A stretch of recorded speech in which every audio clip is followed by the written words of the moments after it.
السلام علیکم ورحمۃ اللہ وبرکاتہ لک الحمد یا اللہ الصلاۃ والسلام علیک یا رسول اللہ الصلاۃ والسلام علیک یا حبیب اللہ صلی اللہ تعالی علیہ وسلم۔ دوستو، میں محمد اسماعیل حسین نوری اور آپ دیکھ رہے ہیں ہمارا چینل شریعت مطہرہ کا حکم اور کیوں۔ دوستو، آج کا بہت ہی بہترین سوال ہے اور اس سوال میں یا اس جواب میں آج کا جو جواب دیا جائے گا اس میں لوگوں کو غور کرنے کی ضرورت ہے۔ بہت ہی اہم سوال ہے۔ ایک بھائی نے کیا ہے کہ بڑے جانور کی قربانی میں 7 لوگ شریک ہوتے ہیں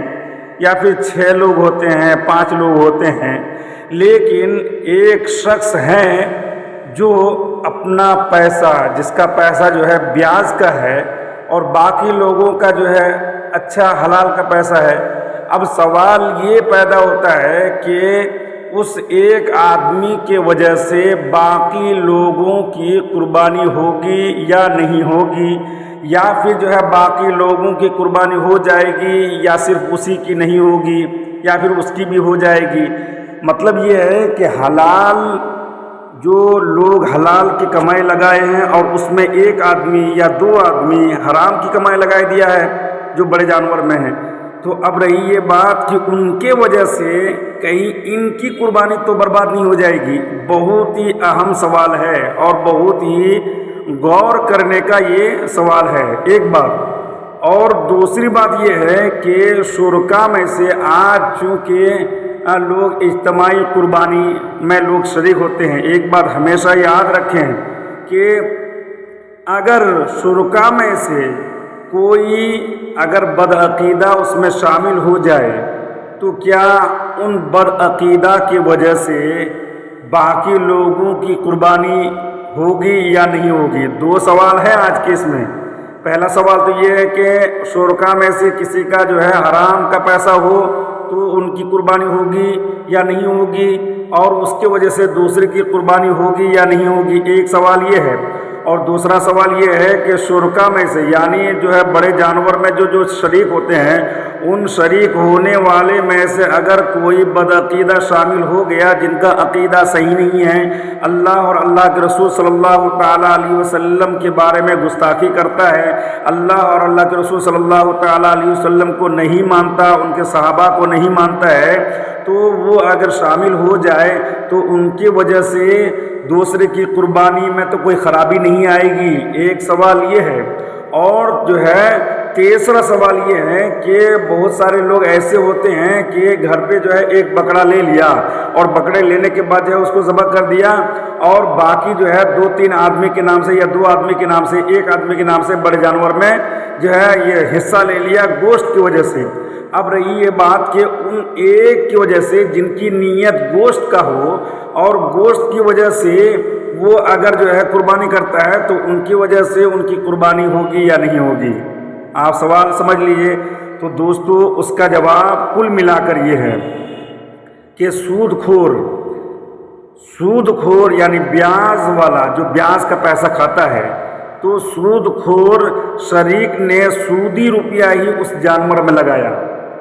سود کا پیسہ تھا اور اسی پیسے کو قربانی کے حصے میں لگا دیا تو قربانی کسی کی نہیں ہوگی۔ ایک فتویٰ یہ ہے، ایک قول یہ ہے کہ ان شرکا میں سے جو 6 لوگ ہیں یا 5 لوگ ہیں، ان 5 کی 5 اور یہ 6 یا پھر یہ 1 اور باقی جو ہے 6، کل ملا کے یہ ہے کہ ایک جانور میں 7 حصے ہوتے ہیں، پورے کے پورے 7 حصہ جو ہے قربانی نہیں ہوگی، 7 لوگوں کی قربانی نہیں ہوگی حرام مال کی وجہ سے۔ ایک جواب تو یہ ہے، ایک قول یہ ہے کہ نہیں ہوگی، ایسی رقم سے تقرب نہیں ہو سکتا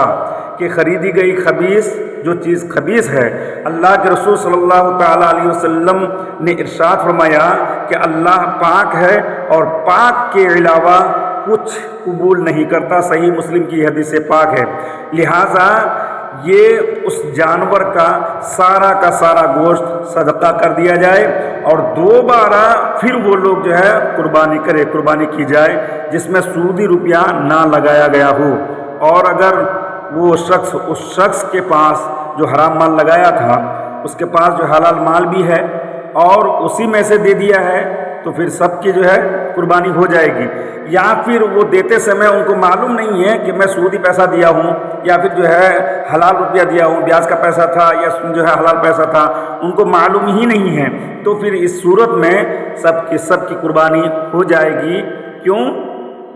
اس لیے کہ جو رقم جانور میں لگائی حرام تھی یا حلال تھی، قربانی ہوئی کہ نہیں ہوگی، تو اس صورت میں ان کو جو ہے چونکہ معلوم ہی نہیں ہے تو حرام کا تحقق یقین کے ساتھ ہوتا ہے، اس لیے اس صورت میں سب کی قربانی ہو جائے گی، چونکہ ان کو یقین ہی نہیں ہے اور اس کو علم ہی نہیں ہے۔ ایک قول تو یہ ہے، اور دوسرا قول یہ ہے کہ مال حرام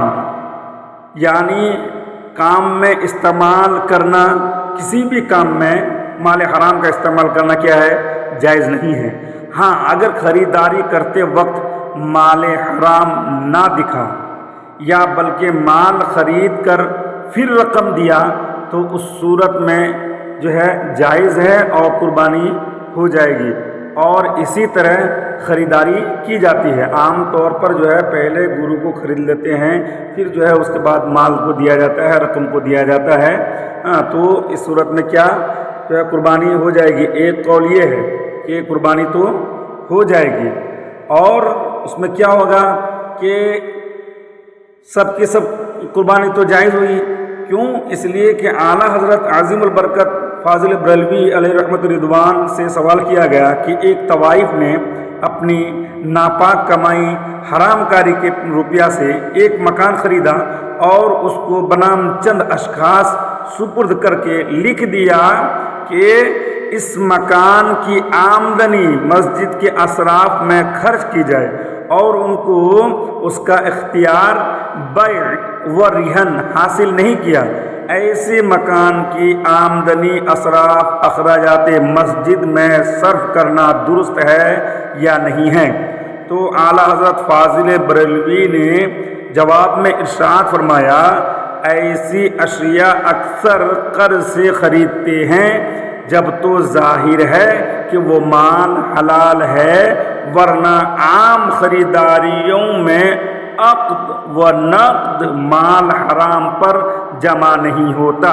یعنی یہ نہیں ہوتا ہے کہ حرام روپیہ دکھا کر کہیں اس کے عوض دے دے، یا حرام مال کو دکھا کر کے، حرام پیسے کو دکھا کر کے، حرام روپے کو جو ہے کمائی کو دکھا کر کے یہ کہے کہ اس کے عوض دے دو، پھر وہی روپیہ قیمت میں دے دیں، تو ایسی صورت میں بھی روپے کی خباثت اس شے میں سرایت نہیں کرتی، جیسا کہ امام کرخی کا مذہب ہے کہ جس پر فتویٰ دیا گیا۔ تو مطلب یہ ہے کہ عقد اور نقد کا جمع ہونا یہ ضروری ہے، جب تک عقد اور نقد جمع نہیں ہوگا اس کو ہم جو ہے ناجائز نہیں کر سکتے ہیں، جیسا کہ فتویٰ رضویہ جلد نمبر 23 اور پیج نمبر 583۔ اب جو ہے آپ عقد اور نقد کو آپ کو سمجھنا ہے کہ آخر عقد نقد ہے کیا چیز۔ تو دوستو، عقد اور نقد کیا چیز ہے؟ پہلے آپ اس چیز کو سمجھیں کہ خرید و فروخت میں مال حرام پر عقد و نقد کا جمع ہونا ضروری ہے۔ مال حرام پر عقد و نقد جمع ہونے کا مطلب یہ ہے، معنی یہ ہے کہ حرام روپیہ دکھا کر کہے کہ اس روپے کے بدلے فلاں چیز دے دے یا فلاں چیز دے دو، اور جو روپیہ دکھایا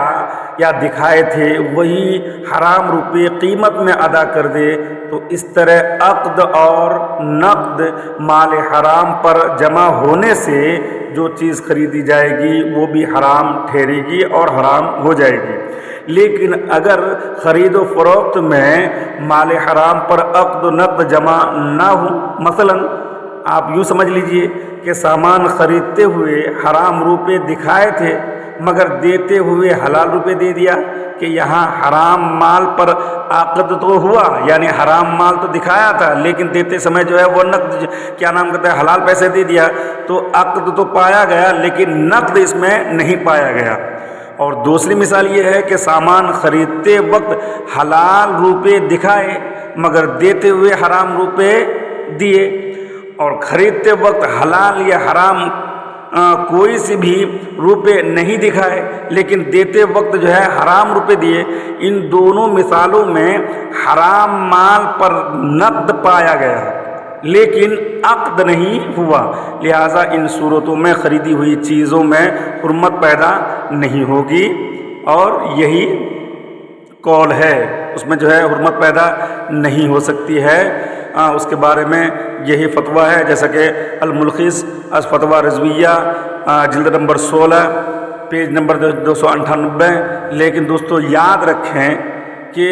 اس میں اختلاف ہے، دو قول ہے، جائز اور ناجائز کی جو ہے کیا نام کہتے ہیں قول آیا ہے کہ ایک نے کہا جائز ہے اور ایک نے کہا ناجائز ہے، ایک نے کہا قربانی ہو جائے گی اور ایک نے یہ کہا کہ قربانی نہیں ہوگی۔ لیکن ہمارا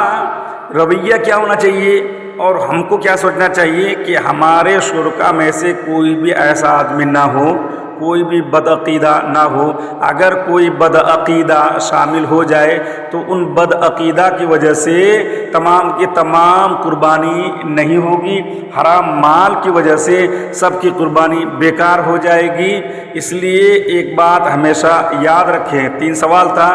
کہ اگر کوئی بدعقیدہ آ جائے، بدعقیدہ شامل ہو جائے تو اس سے قربانی ہوگی یا نہیں ہوگی؟ تو دوستو اس کا جواب یہ ہے کہ بدعقیدہ کے شامل ہونے کی وجہ سے سب کی قربانی ختم ہو جائے گی، کسی کی بھی قربانی نہیں ہوگی۔ اس بات کو ہمیشہ یاد رکھیں، بدعقیدہ آپ کی قربانی میں شامل نہ ہوں، اور کوئی ایسا شخص بھی شامل نہ ہو جو گوشت صرف گوشت کی نیت ہو، تقرب اللہ نہ ہو، صرف گوشت کی نیت اگر رکھتا ہے تو اس کی وجہ سے بھی جو ہے قربانی نہیں ہوگی۔ اور تیسری بات یہ ہے کہ حرام مال، اب حرام مال کی وجہ سے بھی جو ہے ایک کے نزدیک قربانی نہیں ہوگی اور ایک کے نزدیک قربانی ہو جائے گی، لیکن آپ اس چیز سے بچیں۔ واللہ تعالی اعلم بالصواب۔ السلام علیکم ورحمۃ اللہ وبرکاتہ۔